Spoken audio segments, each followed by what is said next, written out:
So guys, आज हमारे साथ मौजूद है बर्थडे बॉय भरत भाई। First of all many happy returns of the day आपको, और हम दुआ करेंगे कि ऐसे ही आपका साया धानु पे बरकरार रहे और आप ऐसे ही सेहतमंद और अच्छे से रहो। तो भरत भाई, आज जो एक इवेंट आपके बर्थडे के दिन, खास दिन पर हमारे जो मुख्यमंत्री है देवेंद्र जी फडणवीस आज हमारे धानु में आ रहे हैं, तो क्या प्रोग्राम रहेगा, कैसा रहेगा? सबसे बड़े देवेंद्र जी को दिल से उनका आभार व्यक्त करता हूं, और हमारे रविंद्र चौहान साहब आ रहे, प्रदेश अध्यक्ष जी, और हमारे पालक मंत्री गणेश नायक साहब आ रहे हैं। उसके अलावा हमारे खासदार आमदार सब भी होंगे। ये धानु नगर परिषद के प्रचार के लिए आ रहे हैं, और ये प्रचार के दौरान मेरा बर्थडे भी आज है, यानी वो सब आशीर्वाद भी लेके जाएंगे।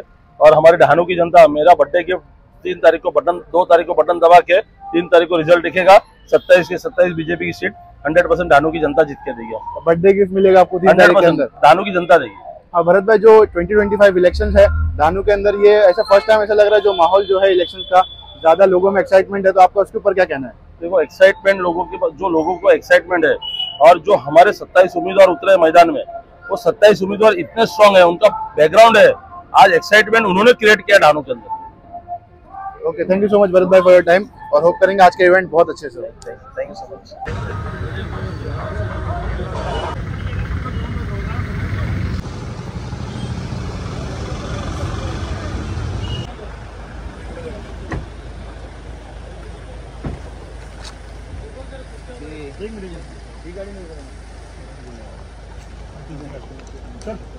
गाड़ी जाना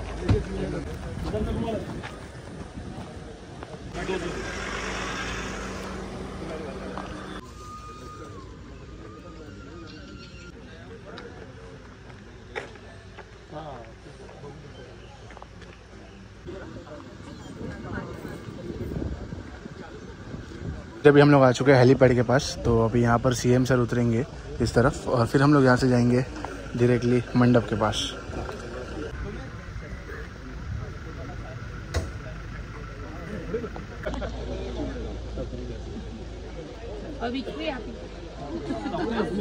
डेफिनेटली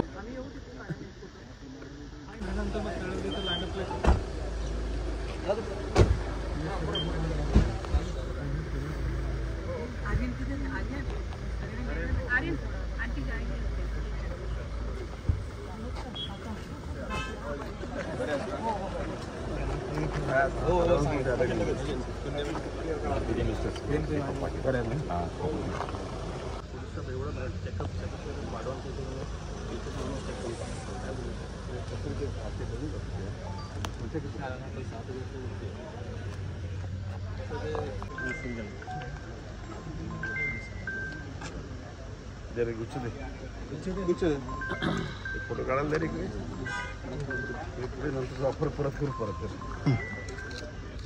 फाइनली सीएम सर की हेलीकॉप्टर आ चुकी है, आप लोग देख सकते हो जैसे कि क्या बात है भाई।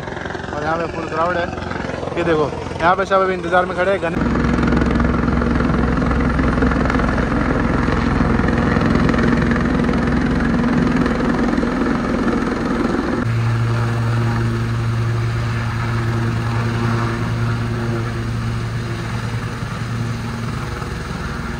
भागना पड़ेगा।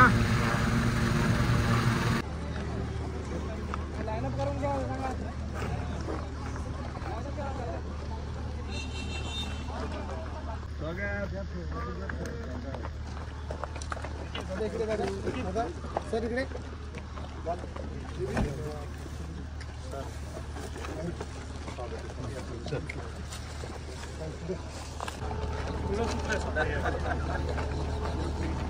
गेम सर आ चुके हैं, अभी हम लोग फटाफट निकलते हैं यहाँ से और आपको दिखाते हैं। Let's go. थोड़ा साइड में आ जाए,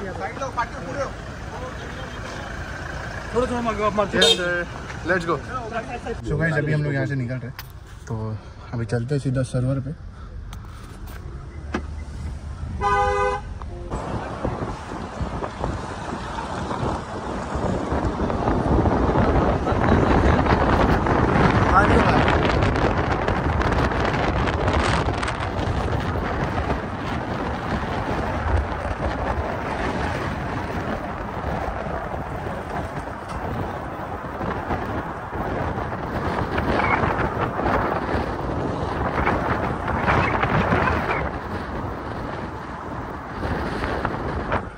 रुका दी, हाँ भाई रुका दिए।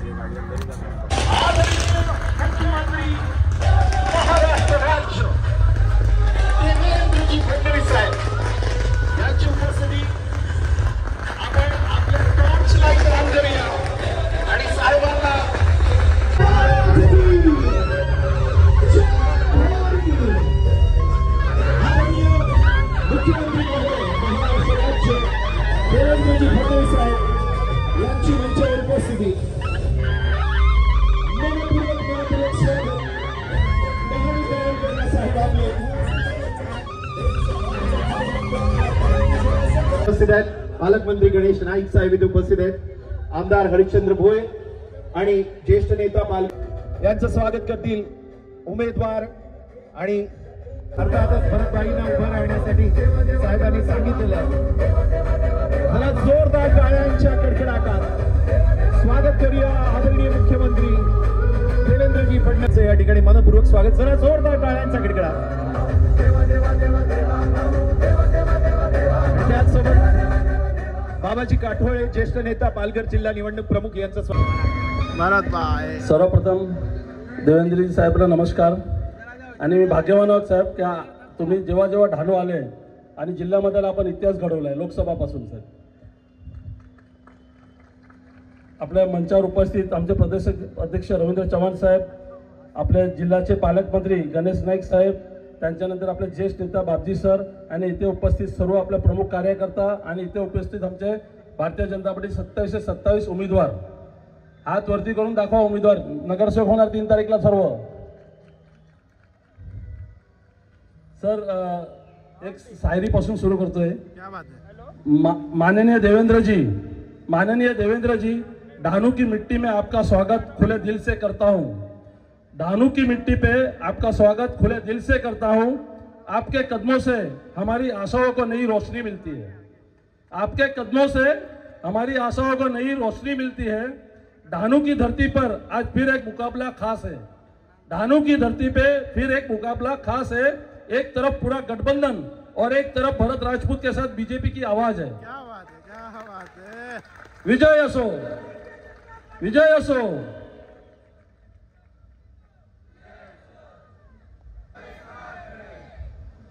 आज आपण साहेब 2017ला मी स्वतः थेट निवडून आलो आणि तेव्हाही माझी लीड स्टार्टिंग पासून शेवटपर्यंत कधीच कमी झाली नाही. आणि हे टायमाला साहेब जी लीड होईल आपल्या जिल्ह्यामध्ये सर्वात मोठी लीड ढाणूची होणार आहे. आणि मागे पण तुम्ही माझ्यावर 2017ला विश्वास दाखवला साहेब. सावरा साहेब बरोबर मी रात्री घरी आशीर्वाद घ्यायला आलेलो, तेव्हा तुम्ही मला आशीर्वाद दिला आणि ते आशीर्वाद आज ते साहेब आज जिल्हा पूर्ण भारतीयमय बीजेपीमय झालेला आहे. आणि साहेब 2017 पासून आम्ही नगरपालिकामध्ये जेव्हा निवडून आलो तेव्हा जी काम नाही केलेले तेव्हा ते पाणी योजना ही फार मोठी योजना बंद पडलेली 3 वर्षापासून ती पाणी योजना पण पूर्ण केली.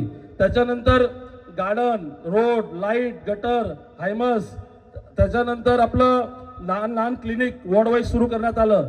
त्याच्यानंतर आपण कोरोना कालमध्ये जे आपली बॉडी आणि जे आपले प्रमुख कार्यकर्त्यांनी जेव्हा कोरोना कालमध्ये काम केलं तेव्हा तुम्हाला सांगतो हे जे लोक समोर उभे आहेत महागठबंधन म्हणून ते सर्व घरात घुसलेले होते आणि जेव्हा आपलेच कार्यकर्ता रोडवर होते.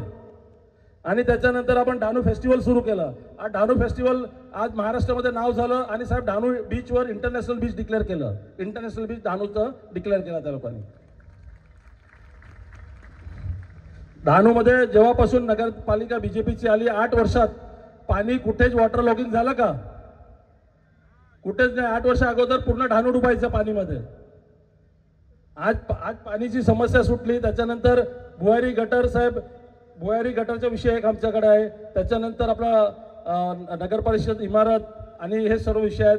तर येणाऱ्या काळामध्ये साहेब ते आमच्यावर खास ढाणूवर लक्ष द्या. आणि महत्त्वाचे विषय साहेब आम्ही ॲम्ब्युलन्स जेव्हा नगरपालिकात नव्हती कोरोना काळामध्ये ॲम्ब्युलन्स, फायर ब्रिगेडची गाडी, फायर ब्रिगेडचं वर्क, आरोग्य डिपार्टमेंट स्ट्रॉंग केलं. त्याच्यानंतर पाणी पुरवठा डिपार्टमेंट स्ट्रॉंग केलं सर. त्याच्यानंतर आयुष्यमान कार्ड, आज ढाणूमध्ये आयुष्यमान कार्ड आपला कल्पदीप हॉस्पिटल आहे तिथे आपण सुरू करतोय. आपण त्यांना पूर्ण मदत केली की आयुष्यमान कार्ड आपण बोईसरला किंवा गुजरातला यूज करू शकत होतो. आता तुमचं आयुष्यमान कार्ड ढाणूला यूज होणार आहे. तर त्याच्यामध्ये पण तुम्हाला भरपूर फायदा होणार आहे. आणि लाडकी बहीण, उज्ज्वला गॅस, 50% महिलांना बसमध्ये फ्री. त्याच्यानंतर आयुष्यमान कार्ड, मुख्यमंत्री युवा रोजगार, सोलार पॅनल, हे सर्व आपल्या मुख्यमंत्री साहेबांनी सुरू केलेलं आहे. जे लोक येऊन गेले मागच्या 4 दिवस अगोदर भाषण देऊन गेले की सर्व हमी केलं. देवेंद्र फडणवीस साहेब शिवाय कोणीच करू शकत नाही.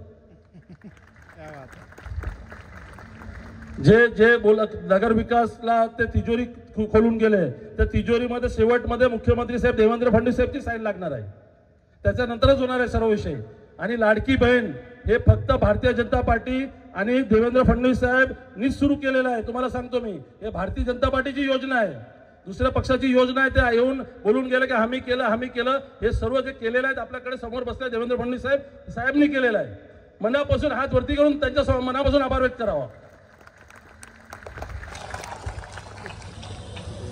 त्याच्यानंतर साहेब आमची मागणी जी आहे नगरपालिका संकुल जागा उपलब्ध करणे, वाढीव पाणी पुरवठा योजना लागू करणे, एक्वा कल्चरला एक्वा टुरिझम मध्ये कन्वर्ट करणे. हजारो कार्यकर्त्यांनी पक्ष प्रवेश केला या 2-3 महिन्यामध्ये आणि तेही सर्व पक्षातून आपल्याकडे आले. ते सर्व कार्यकर्त्याला हे माहित होतं भविष्य फक्त बीजेपी मध्ये आहे आणि आपल्या नेतृत्वावर एवढा विश्वास आहे त्यांना का त्यांनी ना हजारो लोकांनी पक्ष जिल्ह्यामध्ये केलं आणि लहानचे लहान पक्ष प्रवेश जाऊन ते ठाण्यामध्ये करायचे साहेब.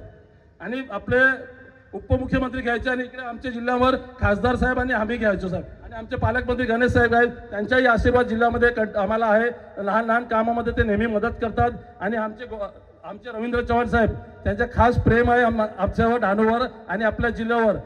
आणि साहेब तुम्हाला सांगतो जेव्हा हजारो कार्यकर्त्यांनी घडवलं आणि हे पक्षामध्ये जेव्हा लोकसभा लढलो आम्ही आपल्या पालघरमध्ये आणि तेव्हाही कोणाला विश्वास पटत नव्हता की लोकसभा निवडून येईल. आणि त्याच्यानंतर विधानसभा 6 मध्ये 5 निवडून आले साहेब आणि 1 कमी मताने गेली. आणि दुसरं साहेब आणि हे करताना आपले जे पक्ष आपल्या बरोबर आहेत युतीमध्ये त्यांना एवढं डिस्टर्ब झाले साहेब. ते इथे येऊन रावणचा घमंड झालेला आहे. भरत राजपूतला त्याची लंका पेटवून टाका, अधिकार हे हुकुमशाही आहे. तुम्हाला वाटते का हुकुमशाही आहे कुठे? आपण जनतामध्ये साहेब राहतो. कार्यकर्त्यांनी पक्ष वाढवलं म्हणून त्यांना त्रास आहे. तर कसं आहे त्यांना एवढा त्रास झाला की त्यांना माहिती आहे पालघर जिल्हा त्यांच्या हातातून निघून आणि हे जिल्हा परिषद नगर परिषद हे सर्व बीजेपीचे येणार आहेत आणि सर्वकडे नगराध्यक्ष आणि जिल्हा परिषद अध्यक्ष हे भारतीय जनता पार्टीचे बसणार आहेत.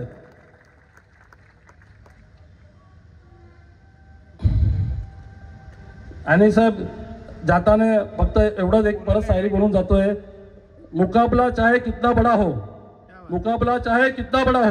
पर फैसला जनता का साफ है.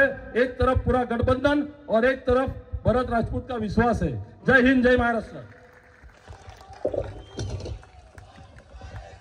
भरत भाई आगे वंदे.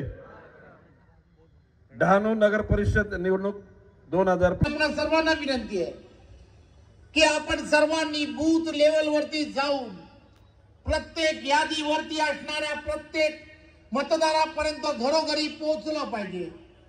प्रत्येक मतदार हा 2 तारखेला होणाऱ्या या निवडणुकीमध्ये कचऱ्याचे ढीग दिसायला लागले आणि एकूणच शहरांमध्ये एक बकालपणा आपल्याला पाहायला मिळाला.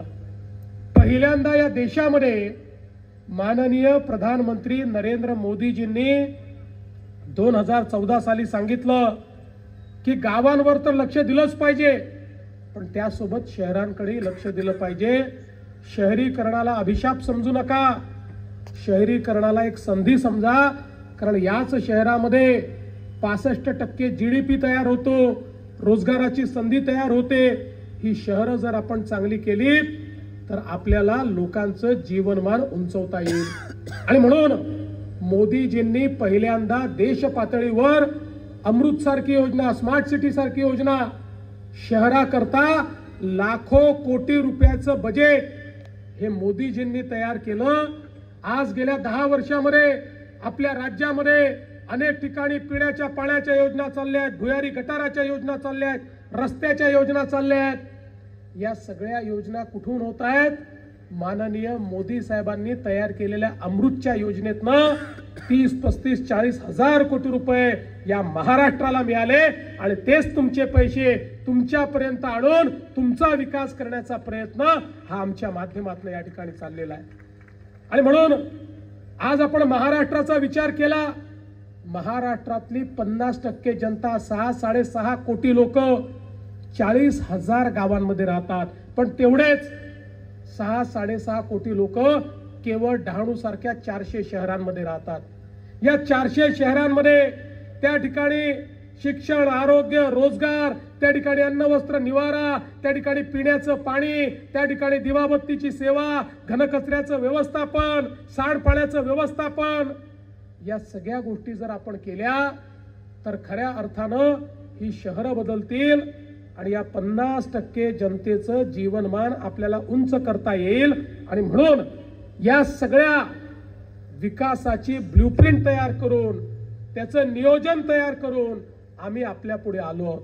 आणि म्हणून मी सांगितलं, आपल्या पुढे आलो असताना मला कोणाची निंदा नालस्ती करायची नाही, कोणावर टीका टिप्पणी करायची नाही. मला एक सकारात्मक मत पाहिजे, कारण महाराष्ट्र बदलायचा आहे, डहाणूमध्ये विकास आपल्याला करायचा आहे. आणि डहाणूमध्ये तर भरत राजपूत सारखा एक या ठिकाणी सातत्याने काम करणारा, ज्यांनी मागच्याही काळात काम करून दाखवलेलं आहे, ज्याला विकास समजतो, ज्याला कामं कशी करून याची माहिती आहे, मंत्रालयामध्ये फाईल कुठून कशी काढायची ज्याला माहिती आहे, कुठे आपल्याला परवानगी मिळवायची आहे याचं ज्याला ज्ञान आहे, असा भरत राजपूत आणि आपले 28 हे सगळे उमेदवार हे आपल्या पुढे आणलेले आहेत. आम्हाला डहाणूची नगरपालिका खुर्ची तोडण्याकरता नको, केवळ आमचा झेंडा पाहिजे लागला पाहिजे याकरता नको, तर एक मोठं परिवर्तन जे हातामध्ये घेतलं आहे, समाजातल्या प्रत्येक व्यक्तीच्या जीवनामध्ये एक सकारात्मक बदल जो करायचा आहे त्याचं उपकरण म्हणून ही डहाणूची नगरपालिका आहे. कारण शेवटी आम्हालाही असं वाटलं पाहिजे, मोदीजी इतका पैसा देत आहेत, महाराष्ट्राचं सरकार एवढा पैसा देत आहे, ते योग्य हातांमध्ये गेलं पाहिजे. या पैशामध्ये कोणीही मधला वाटेकरी नको. या ठिकाणी आमची नगरपालिका ही उपकरण असेल तुमच्यापर्यंत तुमच्या हक्काचा विकास पोहोचवायला, तुमच्या हक्काचा पैसा पोहोचवण्याकरता ही नगरपालिका या ठिकाणी काम करेल. आणि म्हणूनच बंधू भगिनींनो, मी भरतला देखील सांगतो, आज भरतचा या ठिकाणी जन्मदिवस आहे. भरत, कोणी काही म्हटलं तरी चिंता करू नका. कोणी हे म्हणालं असेल की तुमची लंका जाळून टाकतो वगैरे, आपण लंकेत राहतच नाही, आपण तर रामाचे अनुयायी आहोत, रावणाचे आहोत का? बस. आणि तू तर भरतच आहे, रामाचा छोटा भाऊ. आता रामाच्या भावाची लंका असू शकते का? नाही. त्यामुळे अशा गोष्टी इलेक्शनमध्ये बोलाव्या लागतात, त्या मनावर घ्यायच्या नसतात. आपण जय श्रीरामवाले लोक आहोत. कालच धर्मध्वजा ही अयोध्येच्या मंदिरावर मोदीजींनी फडकवलेली आहे आणि त्या मंदिराचं कळसाचं त्या ठिकाणी स्थापना झालेली आहे. आणि मग प्रभू श्रीरामांना मानणारा पक्ष आणि पक्षाचा उमेदवार भरत, अरे लंका तर हा पेटवणार आहे. जे जे